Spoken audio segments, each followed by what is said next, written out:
So again, welcome. My name is Alex Brazili. I'm a research associate at the Maine Math and Science Alliance, and we're super excited to welcome Tallie here to be in community with us today for this talk. And I'm going to hand things right over to Olivia and Megan to do some introductions. So thanks again for joining. Awesome. Hi, everyone. My name is Olivia Grissett. I use she, her pronouns, and I work for the Maine Environmental Ed Association. Thanks again for coming today. This is our final series in our research symposium, and it has been an amazing month of learning together. I just wanted to share the photo of all of the speakers from this month because it's been so great, and it's been awesome connecting with all of you in this virtual way from across the state. I also wanted to just let folks know that we have recorded each of our research symposium sessions, and in the next week or two, they will be available for you to view on the Teach Me Outside website. Teach Me Outside is the collaborative project between MIA, Nature-Based Ed Consortium, and Maine Math and Science Alliance that the research symposium is housed within, and also lots of other different types of our work. So check it out, and you can go back and watch the ones if you happen to miss any of the other workshops. And just so excited to be here today with you. I'm going to pass it to Megan to start us off with the land acknowledgement.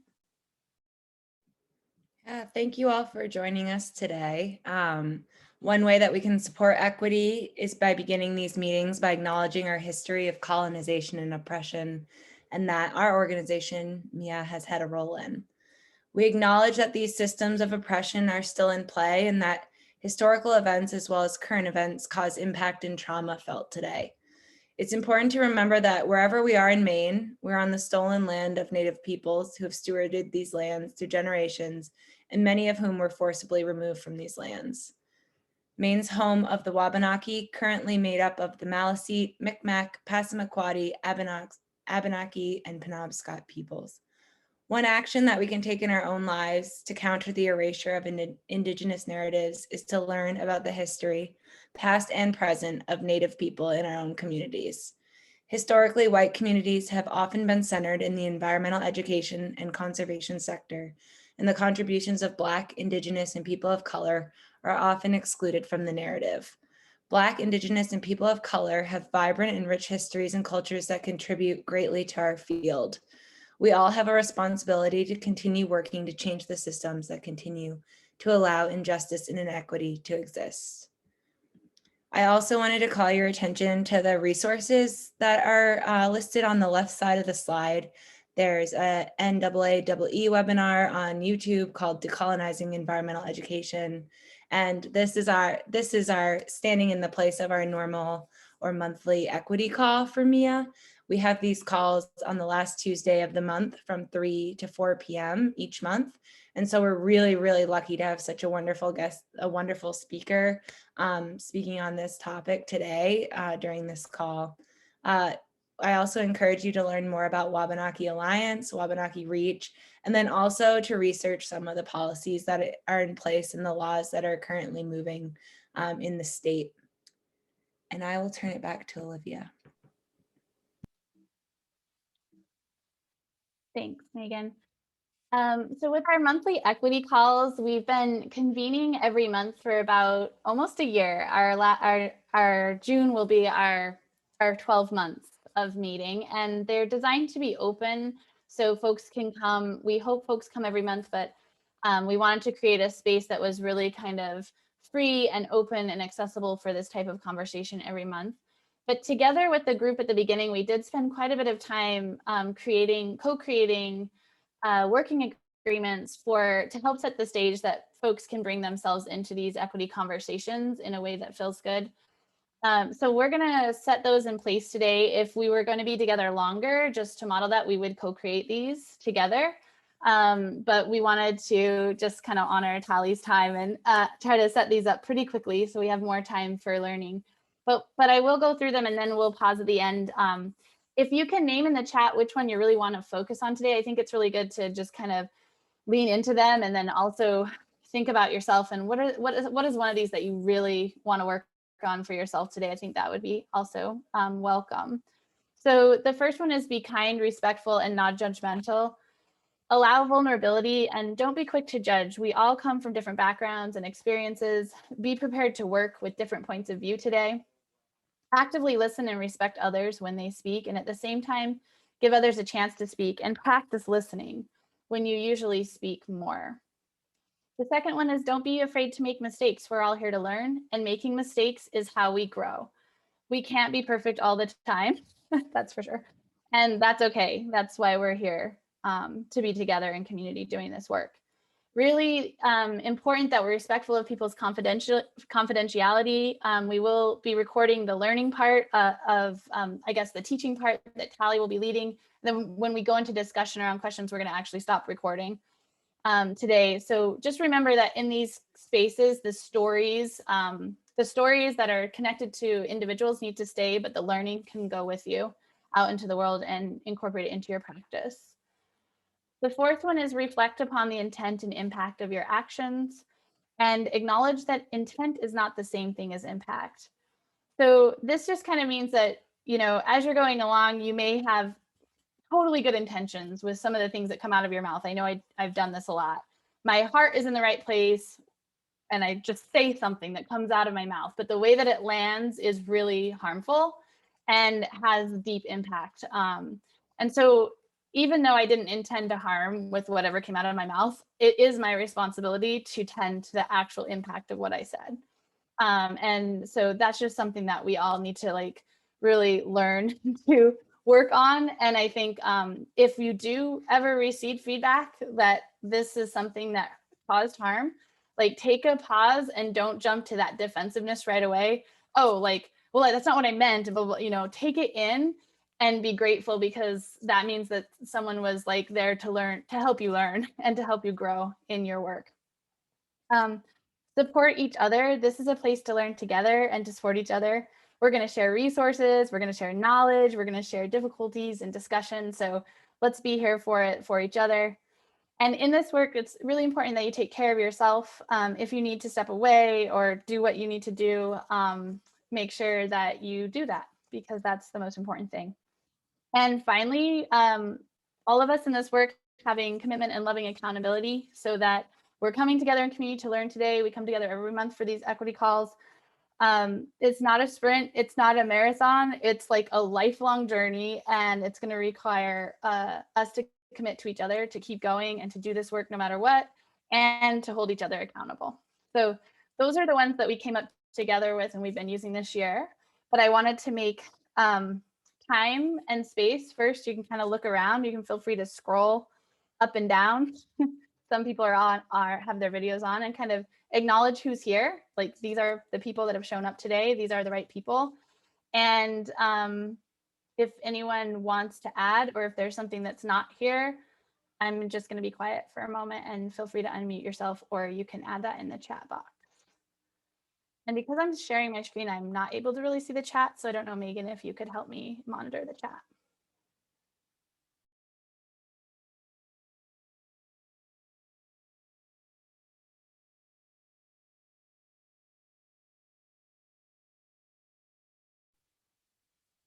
Okay, so if there's no additions, I'm just hoping folks can do some sort of indication that they are in agreement with these working agreements. So you could thumbs up or use your icons. What are they called? I should know this by now. Your little icons like Megan's demonstrating, just to kind of show that we're gonna try to hold together on these today.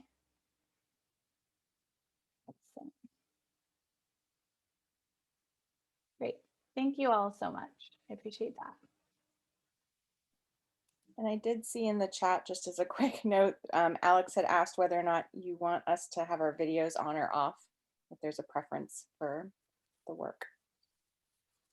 I'm going to defer to Tallie for that. I don't have a preference. I'll be presenting some slides, and maybe when we're doing Q&A, if it makes sense to put cameras on, then that's great, but no preference here. Awesome. Thank you. Okay. So I'm really excited today to introduce our guest speaker, Tallie Segel from New Mexico. She is going to be leading us through her talk today on addressing diversity and inclusion in environmental education, which is a passion of mine and so many other folks here in Maine. We've been working very hard on this. So we're so excited to have you here, Tallie. And I met Tallie, I don't know when, a few years ago at an NAAE, that's the North American Association for Environmental Ed conference. We were in an equity conversation, and she's just a very incredible person. And it's really cool to fast forward a few years later, and we're colleagues in this work across the country, trying to build a more equitable and inclusive movement, really, in environmental education. So it's so wonderful to have you here, Tallie. And I'm just going to share. So Tallie is originally from Albuquerque, but she got her start teaching on the coast of Maine, I think maybe at the ecology school. Probably it was called the Ferry Beach program back then. And so she's worked from coast to coast as an environmental and outdoor educator, and then returned back to New Mexico, where she works now. So she works in a variety of capacities, supporting environmental and outdoor learning for people of all ages, serving on the leadership team for the environmental education of New Mexico, consulting on EE programs with public gardens, and also as a researcher.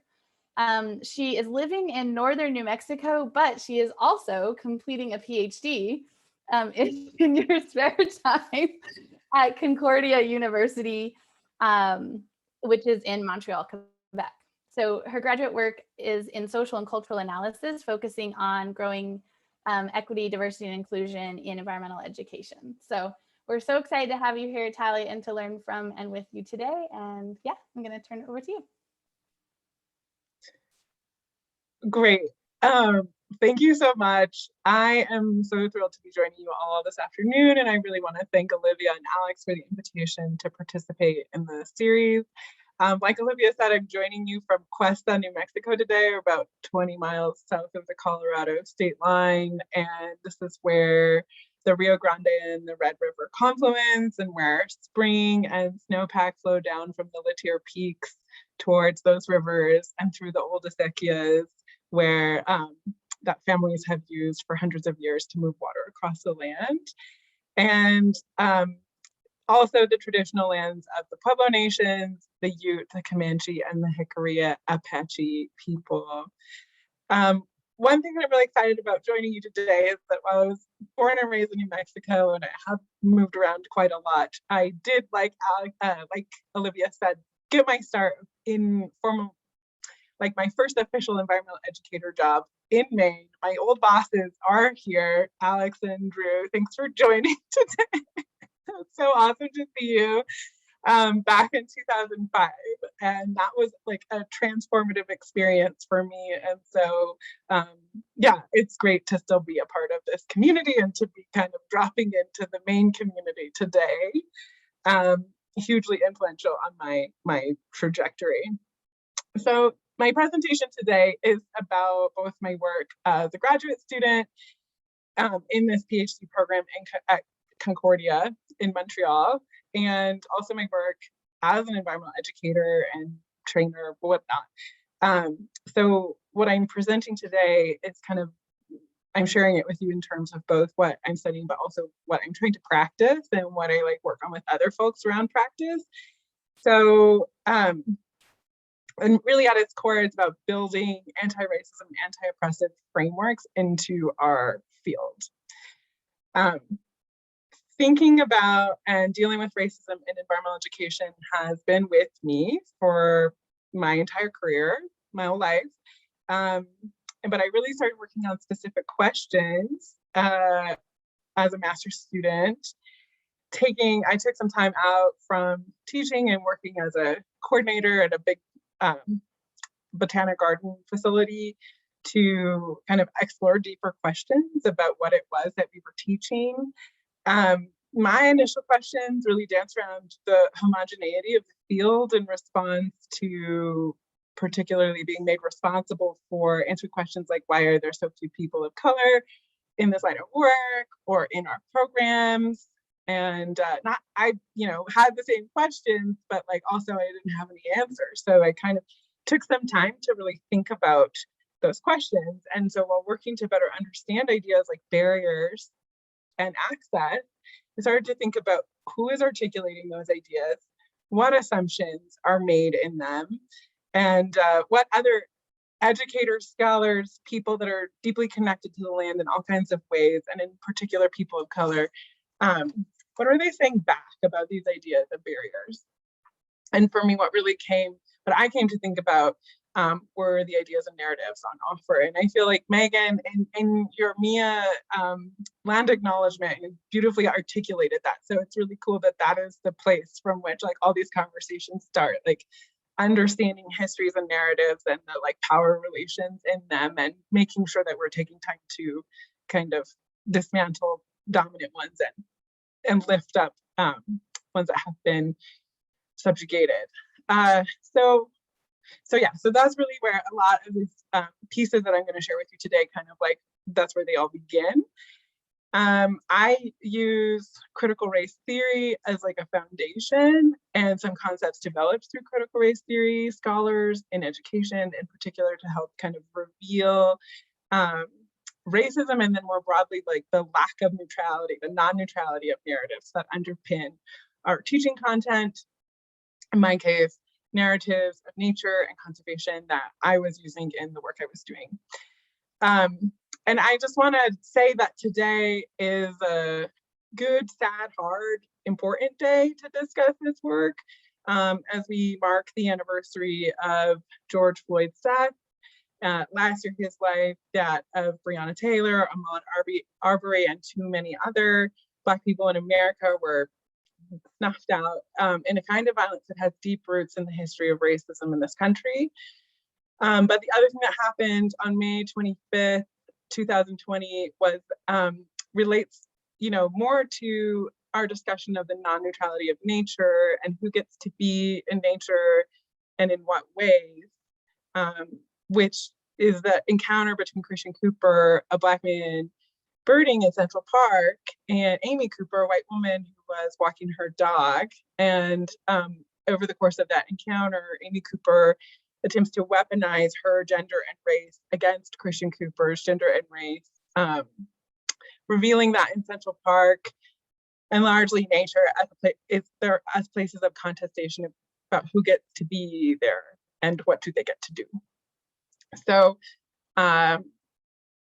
I remember thinking last year, I was working for a botanical garden in Santa Fe last year, and these events were so heavy. And I think thinking about that interaction with Amy Cooper and Christian Cooper was like so powerful because it was the kind of thing that could happen in the space where I worked. And so it was like, I mean, I guess these things can happen anywhere really, but like this was a moment where it's like, okay, Santa Fe Botanical Garden, you need to really like understand the non-neutrality of this space. And I think that's so important when we talk about ideas like barriers and access. So I'll get to that, but I'm gonna just pause for a moment and start my screen share here. I think that I was gonna say too is, and I should maybe set it with the community norms, but as things come up for you, and you want to send questions in the chat, there's some moderation that's happening in the chat, but maybe like write them down on a piece of paper before you put them into the chat. That way you have like a moment to think, another filter to think through what you want to add to the chat. And I'm really excited for a discussion at the end of these slides.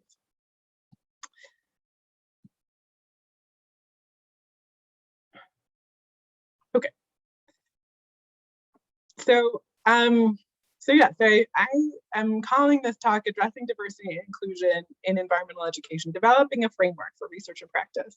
One thing that happened when I started talking with Olivia and Alex is that they said, will you join our research symposium? And I said, wait, I don't really have any new data right now. So I am in many places at once and in a bit of a COVID limbo. And I could say more about, all of the things that went into kind of field work in 2020 that fell apart with the coronavirus, but I'm sure you all have similar stories. So that is to say, I'm not really presenting I'm presenting some data to you, but from one project that's finished, and then the rest is kind of like, how do we use a framework to ask questions, but also to shape our own like reflective practice. Make sure this works. Okay, so these are my, and you might have to also, I tried to organize the slides so that the videos, the cameras weren't in the way, but you might have to minimize the thumbnails or move the videos around the faces to see my slides. Sorry about that. So these are my overarching research questions as I like slowly make my way through my PhD. Broadly, I'm interested in what are the dynamics at work as environmental education institutions put diversity, equity, and inclusion initiatives into practice. And some sub-questions in that vein include what are the discourses of diversity, equity, and inclusion in my field sites in particular, but more broadly across institutions, and how are those discourses engaged and operationalized? So how are they how are we putting them into action? And discourses just mean like, what are the different kinds of framings of language and bullet points and action items? What are all of those things? So another question is, who is involved in shaping the discourses and assembling networks and communities to kind of do this work, and what processes are going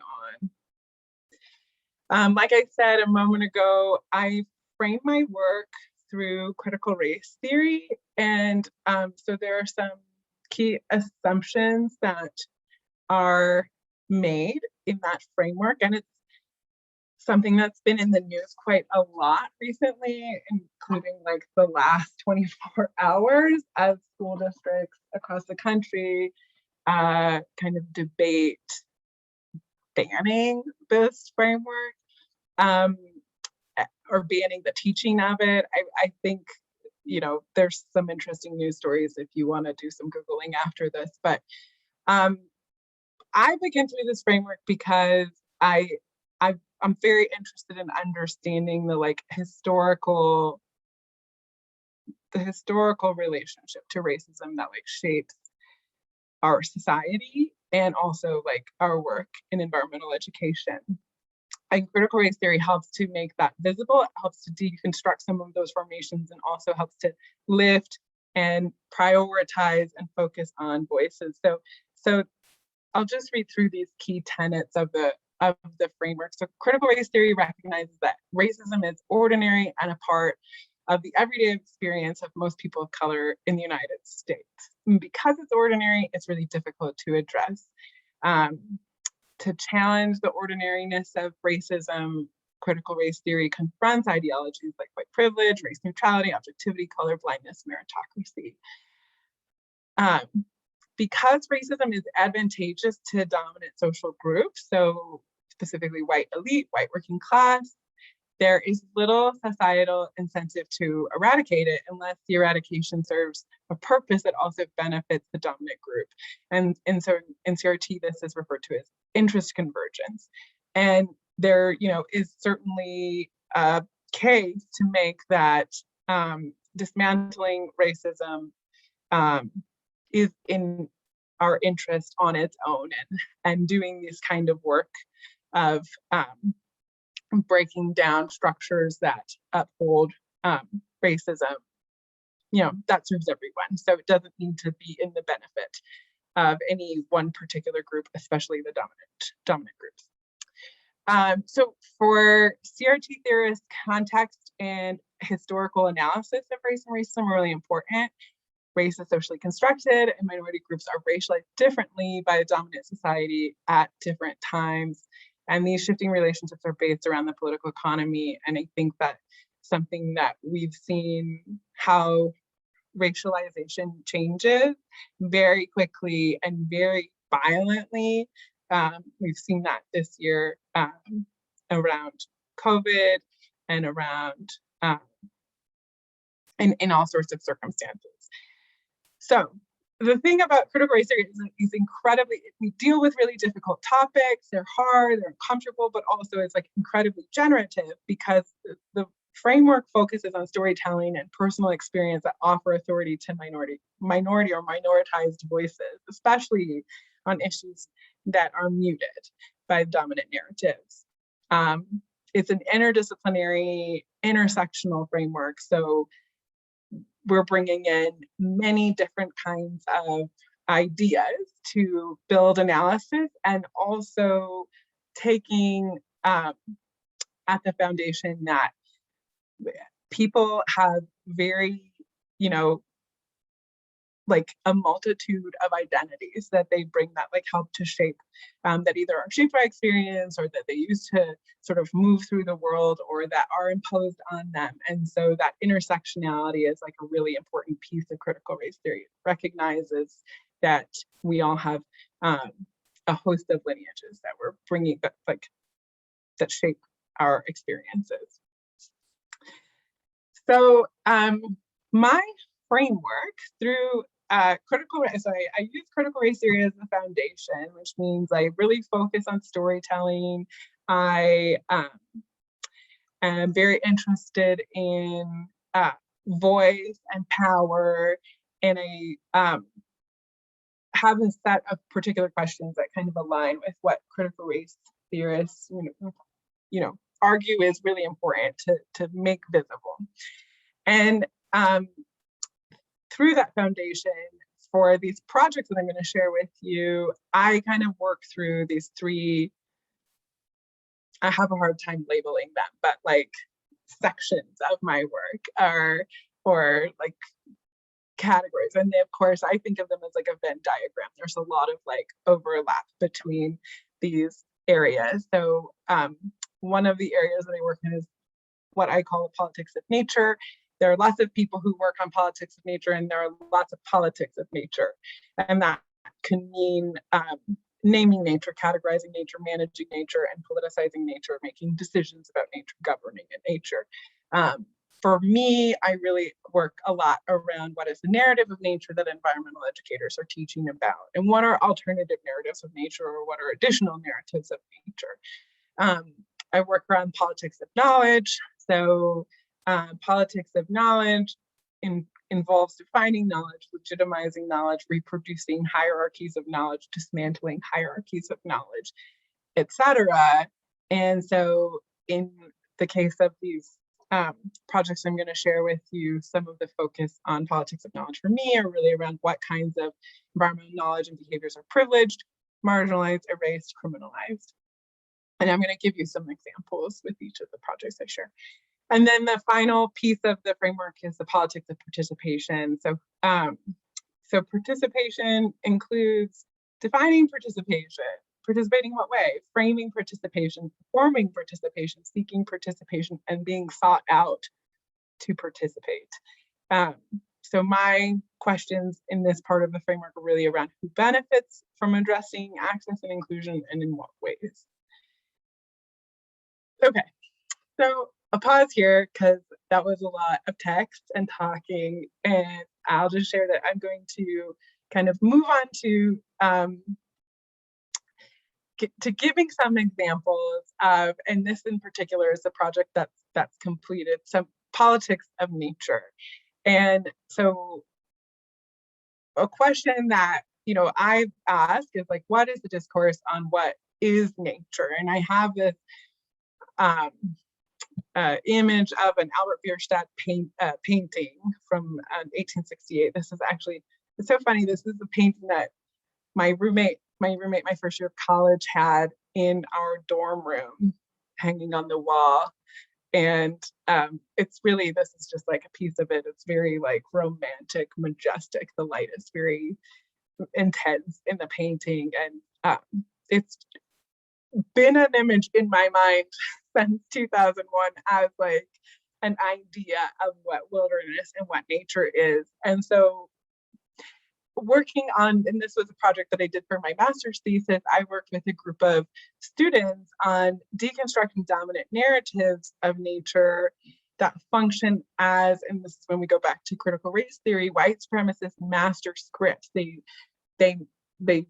erase a bunch of different experiences, ways of knowing, people who live, and knowledge of the land to kind of impose a dominant narrative of what nature is. And so I thought this painting pairs really well with this excerpt from a book called The End of Nature by Bill McKibben, which is a text that the students I work with and we spent some time reading through and deconstructing. So I'll just read it for you here, and then we'll ask a question of it. So he says, Bill McKibben says, one proof of the deep-rooted desire for pristine places is the decision that Americans and others have made to legislate wilderness. So we have some politics there. To set aside vast tracts of land where, in the words of federal law, the earth and its community of life are untrammeled by man, where man himself is a visitor who does not remain. Pristine nature, he continues, we recognize has been overwhelmed in many places, even in our national parks, but it is in these few spots that it makes a stand. If we can't have places where no man has been, we can at least have spots where no man is at the moment. And so the questions the students and I worked on with this excerpt was really like, whose story is this, and whose stories and experiences are erased out of this narrative?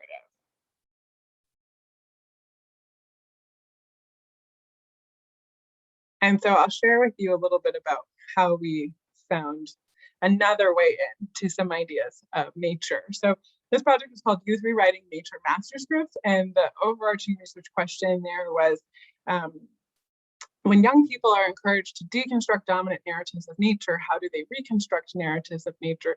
In what ways are those narratives polycultural? And so polyculture is like another concept from critical race theory that we worked with, which is that idea, that intersectional idea, like we have like a host of lineages that shape our identities and our traditions and our narratives about what places are. And so is there room in teaching about nature to include many perspectives and many narratives as a starting place? So I wanted to share a little bit about the field site, mostly so that you could see how the students identified themselves. But this was a project I did in Flagstaff, Arizona. That's where I did my master's at Northern Arizona University. And Flagstaff is a pretty cool town, but it's also like a pretty segregated town. There's a long history of actually Black folks and Hispanic, Mexican, Latinx folks, and then of course moving into that area, and then of course like a time immemorial, Northern Arizona is the sort of homeland and like the sacred center for many tribes in Arizona and New Mexico and Utah. So very diverse set of experiences in that area, but a pretty segregated community. So the neighborhood where the students I worked with went to school was sort of predominantly people of color and low income. But the students, when asked to identify themselves, identified in so many ways, and this is just a sort of short list: Hispanic, Native, White, Irish, Mexican, Hopi, Navajo, male, female, Christian, reader, farmer, death metal fan, soccer player, volleyball player, gamer, antisocial, friend, meme, and likes to laugh. So that's how they see themselves, and that's what shaped the stories that we told, or they told. And we did that through that storytelling process through map making. So this was the data for the project. And the students and I got to work together for about 5 weeks. And the school was really generous with their time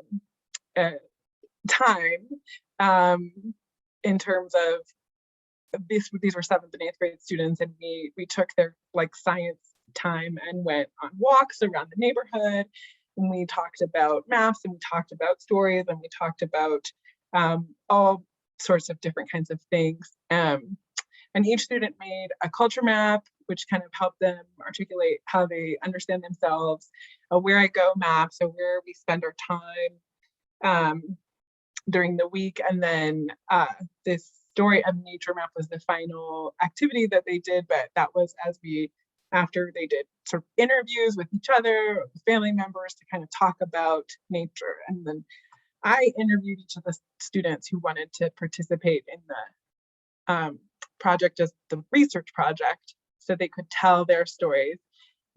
And then we did some analysis together and came up with some themes about what their maps, what they shared through their maps and through their stories about what nature is and where it is and what's happening there, and where we could start with new narratives of nature that really talk back to what Bill McKibben was saying in terms of like specifically wilderness, but in terms of like people being erased.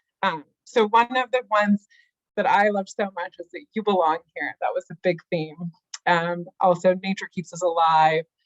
Everything is everywhere. So they were able to hold on to many narratives. And just in terms of themes, like these are 4 great places to start. And the students, I think, really, the feedback from them was that they like, having an opportunity to say what they think and not be told that they're wrong, and kind of do this work for themselves and find the starting point. So that was a really cool project that was just a nice way to see how critical race theory works in looking at environmental education and looking at narratives about nature, and thinking about the narratives that we use as barriers themselves, as conceptual barriers, as like erasing, criminalizing people from their own experiences and stories and relationships. So then that builds into sort of thinking about the politics of knowledge, of course. So this is the next section, or the next kind of like orb in my Venn diagram of my framework, and really, again, this question of politics of knowledge is like, what is the discourse on what's known, and who gets to be knowledgeable or who gets to be knowing? And the types of questions you can ask here include like, who is given or takes authority to produce and legitimate the knowledge on offer? And then a separate set of questions kind of links back to what we found in the Politics of Nature project is like questions of privileging and othering. So what are the processes of erasure of knowledge and ways of knowing that are taking place, and what's also being like privileged or prioritized? And so I'll point to this this image on the left side of the screen as another kind of like, this is an interpretation panel from a botanical garden. Some of my work, especially my work with the PhD, has to do with botanical gardens. And so I think we can ask some questions about politics of knowledge with this panel. So anyhow, there's this panel that's in 2 languages that's been at this particular garden a long time coming to be sure to include bilingual text on the interpretation, because there are many visitors that speak English, and there are many visitors who speak Spanish that visit this botanical garden. So this is like a newish panel, and the interpretation was considered, but if you look at what's on the panel, you can see that actually there's way more English text than Spanish text. And so someone made a decision about being inclusive by including Spanish, but also that the people who are Spanish language readers would not get the same amount of information as the people who are English language readers. And so there's like a massive discrepancy there. And that's a kind of, it's very problematic, right? It's a way that sort of the politics of knowledge are made known. And that could be, like argued or debated, but I will say it was interesting living in Quebec for 2 years. I'm supposed to go back at some point, but in New Mexico for the time being. In Quebec, there is a law about signage and printing dual language text. So if businesses are printing their information on their signs in French and English, the French language always has to be bigger by a certain percent. It's regulated, okay? And you can get a fine if you don't have French as like more important, more prominent than, I'll say prominent than English. And so, there's no law legislating this power of pollinator sign, but elsewhere, this kind of process of prioritizing one language over another when you're using both does have, power and political implications. And so it's something that we can be really kind of closely paying attention to. And so in my projects around politics of knowledge, I'm working with different kinds of groups and doing like a lot of storytelling and story sharing, and then also some discourse analysis where we like critically look at text and sort of ask these questions like, what's being privileged, what's being erased, why are we making these decisions, so that at least there's more reflection and more thought going into them before they get fabricated in this case. So I'll share a story here. I'm just going to do a quick time check. So to really illustrate the kind of complexity and the importance of thinking about knowledge politics. So in the summer of 2013, when I was working as a science education coordinator for this botanical garden, I collaborated with the university course on herbalism and curanderismo. There's this, I don't know if you can see my mouse, but let me get the pointer. This picture in the top right is the curanderismo class. Curanderismo is a term for traditional healing that's commonly used in central and northern New Mexico. It's not a term that's used in other parts of Mexico, but it's healing practices, traditional healing practices. So anyhow, this group that was taking a course at the university in Albuquerque organized a field trip to the park's botanical garden. The purpose of the field trip was to make use of the garden as like a 40-acre classroom with plants, which the professors and the elders and the mentors and students in the curanderismo group could teach and learn. About midway through the day, a garden employee came to me. I was in my office with a concern that a group of women from the class who were elders and mentors of the course professor. So this group of women from the class were taking the plants. She came in and she said, Tallie, that the people from the class are taking the plants, and they can't do that. The plants are city property. You can't take property off of city grounds. Like, can you go talk to them? So it was a very uncomfortable situation for me because I really admired the people who like organized the class, and I did not want to go ask this question, or like it wasn't not clear. Like we kind of laid out the rules, and I went to the one of the coordinators of the class and said, Tonita, one of the gardeners said that some folks from the class are taking plants. Can you just like remind everybody that you can't pick anything and you have to leave everything here? And Tonita said, don't worry, everyone knows the rules, Tallie, don't. It's okay. Those were my astras, and they saw this flower that's on the left is a sea holly or eryngium in the compost bag, and they were afraid that the medicine was going to waste. So they took it because they did not want the medicine to go to waste. And this was a very striking moment for me. So I was like, okay, that's great. Thank you. Sorry. That's, was my reaction. But it's always been like a really profound sort of experience to think about that story, because in the garden where this plant was growing was pollinator garden. The idea was to teach people about pollinators, about pollinator plants, to give people an idea of how to plant in their gardens to support wildlife. But clearly the maestras, who were women from central Mexico and elders, knew a lot more about what some of these plants do, and their knowledge is incredibly important, and their value and concern for the plant was equal to the gardener who came into my office and said, like, people are picking the plants, taking the plants.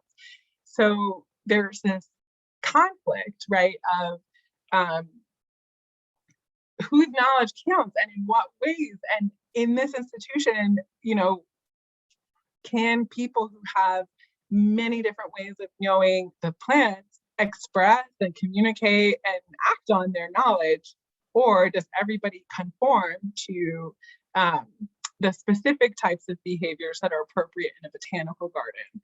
And so I guess I have these two pictures. So this guy at the bottom right is he's like the conservation biologist for the park.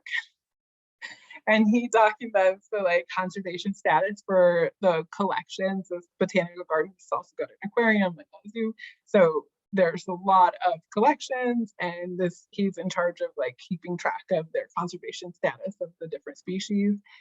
And so, I mean, there's a question here of like, what types of conservation knowledge are, you know, how do we navigate the like privileging that we give to clay versus the criminalization that is kind of imposed on this group of traditional practitioners. So this knowledge politics component of my work is really around both story gathering and storytelling, and also kind of discourse analysis. And that's what this final piece of my framework also focuses on, the discourse analysis and kind of critically engaging with texts that help us see, you know, the problems with, or see, like, think critically about how we are assigning people into categories, and really working to break down, you know, through our critical race theory framework, we're really working to break down like how that categorization happens, and ask questions of power and benefit as well. So so this third piece, politics of participation, a big question there is a discourse on access and inclusion. And you probably maybe have seen this comic before by Charlie Bink. I'm a big fan of it. I think it's really insightful. I like it. So you have three shapes. There are three different shapes on one side of a wall, and there's a circle hole cut into the wall, and there's a voice coming through that says, "I don't know what you guys are complaining about." And then the second panel, you know, goes down, and you can see it's a circle on the other side of the wall that's come through this circle hole in the wall. And the circle says, "If you want to make it through, just be yourself." And this, you know, this comic could be used to talk about equity. Is like very similar in some ways to the comic with the three kids who were like trying to get to see the baseball game over the fence. But you can also really see here that like the problem is the wall. The wall is built for the circle. So we have to think about, in our discourse on access and inclusion, you know, to what are groups being included if we bring the three different shapes to the place, but the place is built for the circle. Is that a fair way to address inclusion? Or how do we take down the wall? Because the wall is, you know, very much a structure of, you know, the dominant group. It's been built for someone in particular. So there's a couple of sets of questions that I like to look at through this politics of participation piece, questions of identity. So how are groups or communities drawn into particular identities or constituencies? And then questions of interest. So like, what are the dynamics of power in partnerships? Who benefits from partnerships and in what ways? And who outlines those benefits? And there is some room in the politics of participation for like a lot of celebration, because that work of taking that brick wall down is happening, but also there's some room for critique and even cynicism around interest. So I'm gonna just show one more example, and I'm apologizing in advance because these slides have a lot of text on them. But an example I like to use for this part of the discourse analysis that I'm working on is the Urban Wildlife Conservation Program through the Fish and Wildlife Service. So they have a set of standards of excellence for urban wildlife refuges. And this is a toolkit for institutions. Urban wildlife refuges have are kind of a new focus or new-ish focus over the last like 15 years in the Fish and Wildlife Service, to make refuges in places that are kind of in closer proximity to urban centers, either within cities or within a certain distance of a high population number. So there's an urban wildlife refuge in Albuquerque that I worked for a little, like in one of my different environmental jobs. And so this Standards of Excellence is a toolkit that that they use and that other refuges use to kind of outline how to build relationships in urban environments, whereas most refuges are in really like remote or rural areas. So I'm gonna just show you what is outlined in Standard 2 of the Standards of Excellence, and we can do a little bit of discourse analysis together. So Standard 2 is called Connecting Urban People to Nature via Stepping Stones of Engagement. And so that the first piece of that standard, and there's many bullet points to it, and it's got there's lots of components of it. So this is just a little tiny snapshot. But to garner and retain broad support and participation in conservation of natural resources, the service must reach out, connect with, and serve a broad diversity of urban dwellers, providing reasons and opportunities for urban residents to find, appreciate, and care for nature in their communities and beyond.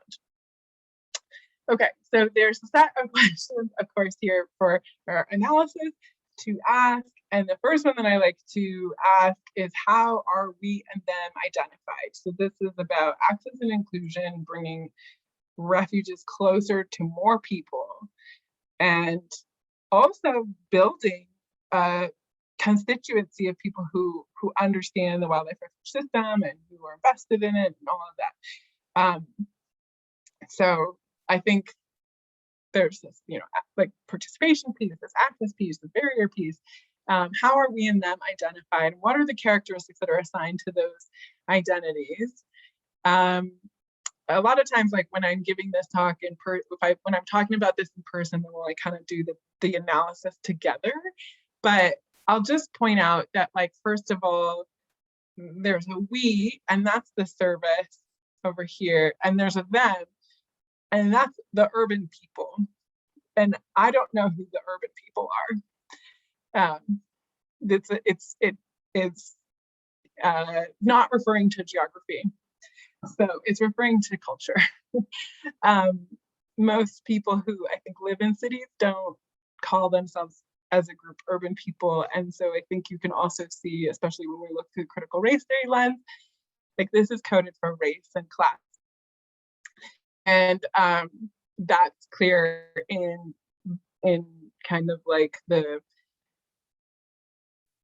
idea that there are urban people and that people need like help and stepping stones to like care about something that's all around them. Okay, so then, and I think those are some of the characteristics that are assigned to those identities. Feel free at this point, if you're writing down ideas and you want to put other things that you notice about this this excerpt into the chat, by all means, or we can talk about that at the end. So another question asked is about, what does the audience get to have a say? Do they have any voice here in the urban standards of excellence? And so certainly in this excerpt, the audience or the thems or the urban residents don't have a say about anything. They are being provided with reasons and opportunities by the experts, the service. And then the third question, is kind of like, what kinds of knowledge and ways of knowing are privileged, and that, of course, is knowledge of the service about why to care. So that's like a bit rough.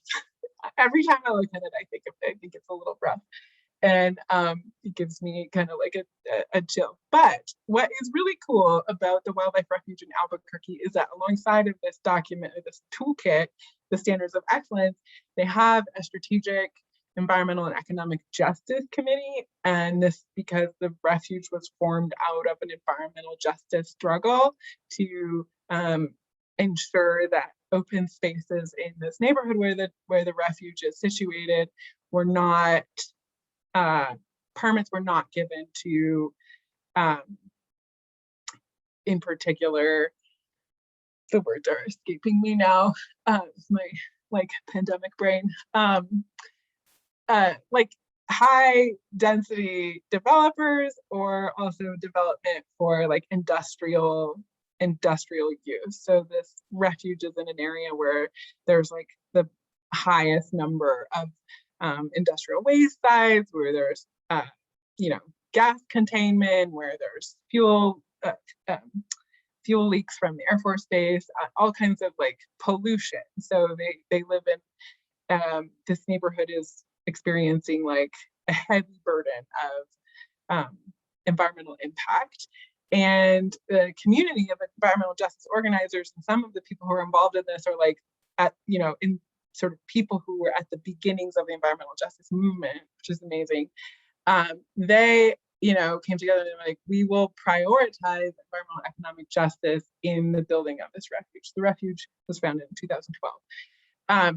And so this strategic plan that is used alongside that other document looks and reads very differently. So in one of the goals for the strategic environmental economic justice plan, it says ensures people of color, low income, Native Indigenous nations are provided with early and ongoing opportunities to engage in meaningful involvement in refuge decision-making processes. And then it goes on to name the communities and in what ways what kinds of processes they're involved in. So if we ask the same set of questions to this document that was made locally, how are the we and the them identified? What are the characteristics? Well, certainly the community, who was the them in the Urban Standards of Excellence document, is more specifically named in this environmental economic justice document, with more power and more involvement and a sort of specifically articulated set of ways to have their voice included and their knowledge included. So the answers to the same questions with this document are quite different than in the first document, and quite a lot more fair, equitable. So participation here maybe looks a little bit more fair, and like it's taking account of politics of nature, politics of knowledge, and the politics of participation to make sure that the space, that the strategies, and that what the refuge does for the community has been voiced by the community, which is, the mantra of the environmental justice movement, that we speak for ourselves. So that is okay. That is that set of discourse analysis, and like the idea for my research as it continues is to do that kind of discourse analysis with texts and other kinds of tools collectively. So with groups of people who work and participate and are also sought after in these institutions. These are just a few of the sources. These are some of the sources that I was referencing, and my contact information. And I'll pause here. I'm going to stop my share so that we can